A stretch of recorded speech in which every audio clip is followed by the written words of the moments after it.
மாப்ள வாழ்க்கையே ஒரே கஷ்டமா இருக்குடா. எதுலயுமே ஜெயிக்க முடியல, தோத்துட்டே இருக்கேன்டா.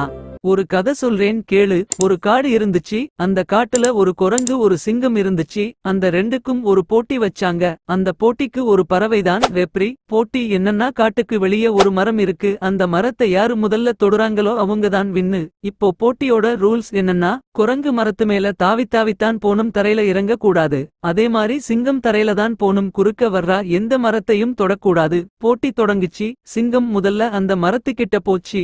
ஆனா குரங்குக்கும் அந்த மரத்துக்கும் 50 மீட்டர் கேப் இருந்துச்சு. குரங்கல அத தாவ முடியாது. இப்போ சொல்லு, யாரு ஜெயிச்சா? இதுல என்னடா டவுட்? சிங்கம் தான் எந்த மரத்தையும் தொடக்கூடாதே. அப்புறம் எப்படி சிங்கம் ஜெயிக்கும்? அப்போ குரங்குதான். குரங்காலதான் 50 மீட்டர் தாவ முடியாதே. அப்புறம் எப்படி குரங்கு ஜெயிக்கும்? போட்டின்னா யாரோ ஒருத்தர் ஜெயிக்கணும்ல. அப்போ யாரு ஜெயிச்சா?